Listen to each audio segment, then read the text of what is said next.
Boom! I'm out here in the California desert for today's Trucks Gone Hollywood video. I thought it would be fun to visit some of the filming locations of one of my favorite movies of all time. So, let's get going.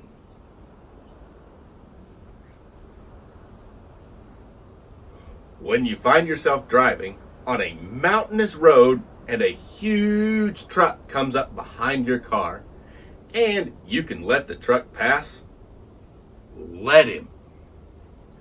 Don't become a road hog. Show a little courtesy. It may just save your life. Dennis Weaver, the only character in the movie Duel, should have let the old, rusty gas tanker pass. But he didn't. Instead, he hogged the road. It really wasn't his fault. His Plymouth Valiant was underpowered and was going as fast as Dennis could pedal on the steep grades. Unfortunately for Dennis, this trucker would sometimes run late because of road hogs slowing him down and not letting him pass. No matter how many times he honked his horn or wished for the car in front of his truck to pull over and let him pass. Eventually, the truck driver lost his job for being late once too often. Yet he somehow still kept his truck.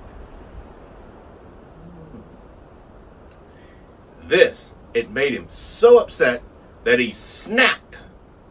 He became a road hog himself and became bent on murdering any motorist who cut him off or slowed him down.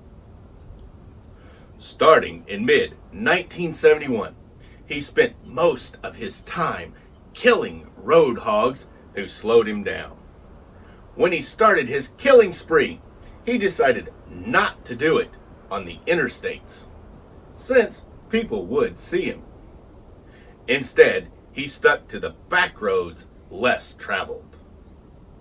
He also decided to collect the license plates from the wrecks of his dead victims and put them on the front of his bumper. Whenever someone tried to contact the cops, he would kill those people in the phone booths, or if they were in a small building, would smash through the walls with his truck, killing everyone inside. Whenever the cops interfered, he would run them down too.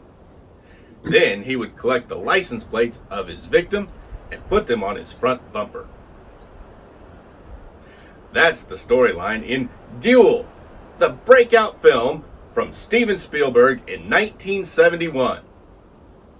I'm Logan, the 64th Gear Jammer Skeele, and this is Toy Talk, and another edition of Trucks Go Hollywood. For the previous editions, see the playlist with the link down below. And don't forget to subscribe and grab my free report on the Chevy Heavy Hollywood stars. Now, let's talk about the real trucks used to make the movie Duel. Each of the three trucks had the same sinister and killer personality of the driver. Truck number 1 was the prime vehicle used in the movie for stationary and action sequences. The truck started its life as a Union Oil tanker and had the sinister look of an evil character. While it has tandem rear axles, this truck only had one driving axle. Therefore, it is a Peterbilt 281. The presence of an unpowered tag axle has no bearing on the Peterbilt model number.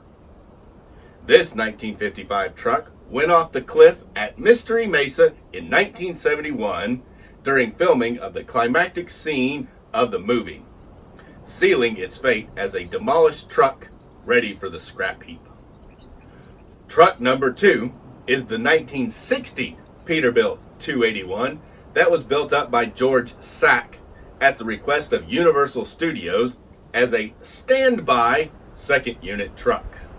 and went back to George Sack's yard after filming.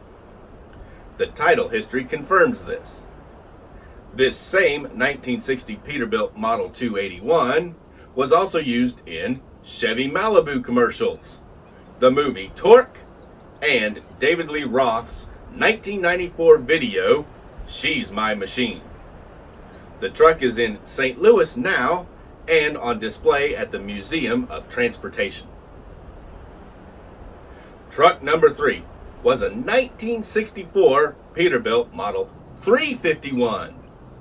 It was used for added scenes in 1973 when the movie was extended for theatrical release. You're probably wondering why they could get away with using a Pete 351 in the new scenes. Well, that's simple. The real difference between a tandem axle Peterbilt Model 281 and a Peterbilt Model 351 is mechanical instead of cosmetic.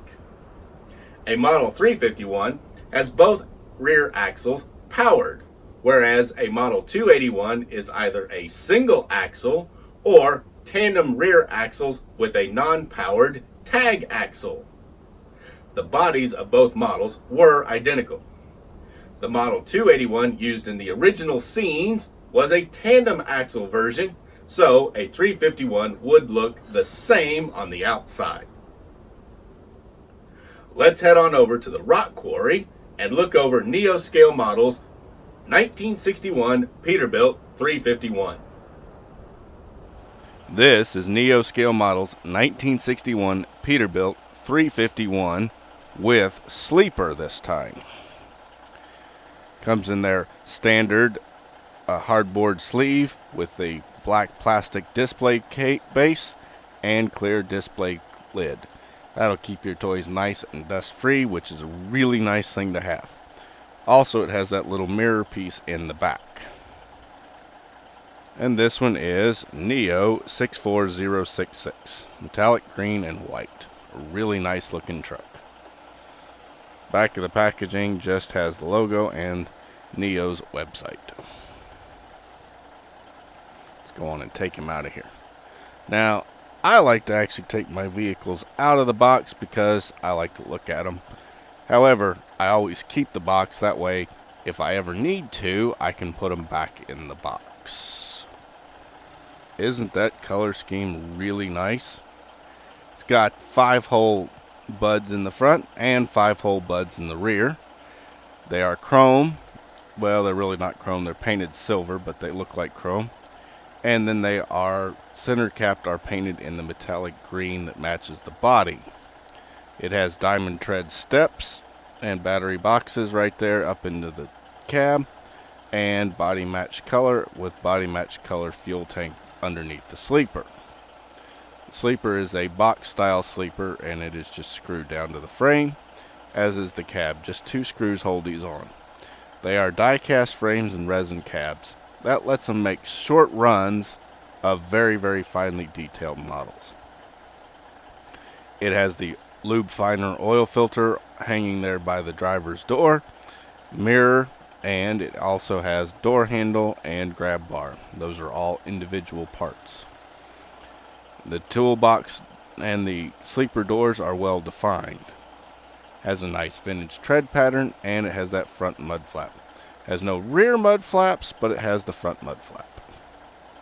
Also, they did a real nice job on the Peterbilt tampo on the side of the hood. Round to the front, you can see the 2 turn signals, which are hard plastic, painted in an amber color. That way they look sort of clear like the real ones would. It's got individual Duel style headlights, 2 on each pod that hang off the grill.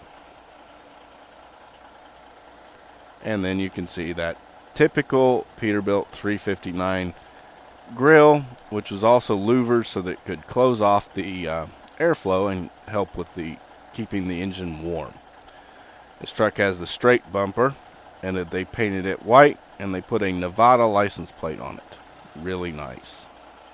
Peterbilt logo is tampoed right there up on top of the grill, which is not actually chrome. It is painted silver, but they did put some photo etched metal around it to give it a mirror finish on the bars.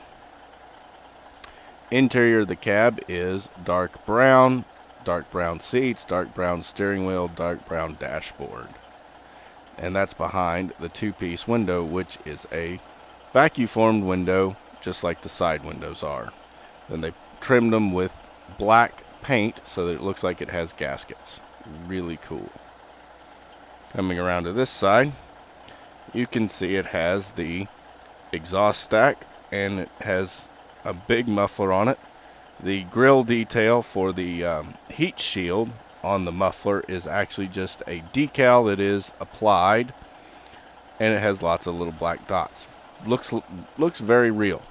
The tailpipe itself is actually a piece of tubing that is cut with a 45 miter on top and then stuck into the exhaust pipe when they're pouring the resin.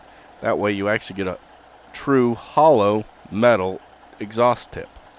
Really nice on that tailpipe. You can also see on this side it has the single air cleaner that goes into the hood. Being a butterfly style, it would be very hard to open this hood, but you can see the hood latches are there on each side, as are the Peterbilt logos. Door handle is there. There's no grab bar on this side, but there is the muffler. The fuel tank on this side is got steps, and it's up under the passenger's door instead of back under the sleeper like on the driver's side. There's also a little step back there on the back of the fender so you could climb up and work on the hood a whole lot easier. Same wheels, tires, and everything else. The back of the truck, that Nevada license plate, and then it has two brake lights, which are not individual jewel pieces, they are tampos. Up above, it has a fifth wheel that pivots a little bit, as you can see, and it has a kingpin hole for straight kingpins of DCP and top shelf type trailers. Pretty nice how they've done this one. Going underneath, you have the engine detail bottom of it, the transmission detail, a drive shaft from that transmission back to the first axle, and then drive shaft to the second axle. It has what looks kind of like torsion bar suspension on the rear and spring suspension on the front axle. And then it says Peterbilt Needle Nose 1961 and Neo Scale models underneath. You can also see the exhaust pipe coming out from the frame going up to the muffler and the tailpipe. There's the battery box, fuel tank, and fuel tank to see the different arrangement of the fuel tanks, which is standard for Peterbilt. They did that back in the day. They put the driver's tank further back so you could have steps, and then the passenger's tank was up by the door. Didn't really matter. Most people didn't have passengers, so that was alright. Turning them up onto the roof, it has individual bullet style roof lights that are silver, and then they put a little metallic orange paint to make them look like they're amber. And then classic of Peterbilt 351 is the single air horn in the center of the cab. You can see the hinge marked down the center of the hood, and the beautiful metallic green hood, and then the white two-tone on the cab. Really, really nice. Now, this truck was a classic highway hauler. Man, you'd see these like crazy back in the day, particularly out west, where length laws were a little less stringent and cabs were longer out west. But I want to show it off with a trailer because you don't really get the true effect if you don't see it with a trailer. And what I think I'm going to do is show it off with a vintage dry van trailer. I don't know. Yeah, I think I'll do that. You know what? I think I'm going to do two different trailers. I'll show it off first with the vintage dry van. This is a DCP trailer.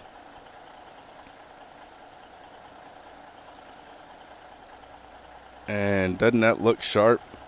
That would have been a great scene, a sleeper pulling that dry van. And then I'll also go on and show it off with the livestock trailer that Top Shelf made. It's a Wilson livestock trailer.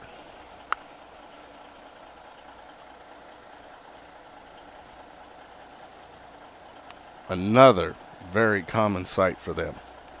That probably would go really well on your layout, just that truck and trailer. Wouldn't that be sharp? The Neo Scale Models 1961 Peterbilt 351 with Wilson livestock trailer by Top Shelf Replicas. How many of you have seen the movie Duel? How many of you would love to have a model of the truck from Duel? Let me know down in the comments. Also, be sure to grab my report on the Chevy Heavy Hollywood Stars with the link down below to see how many movies had the heavy trucks by Chevrolet. Thanks for watching, everyone.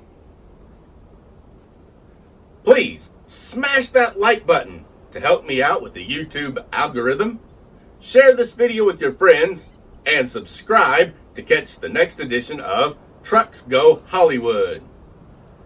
I'm Logan, the 64th Gear Jammer Skeele, and I'll be back to Hollywood soon for another episode of Toy Talk.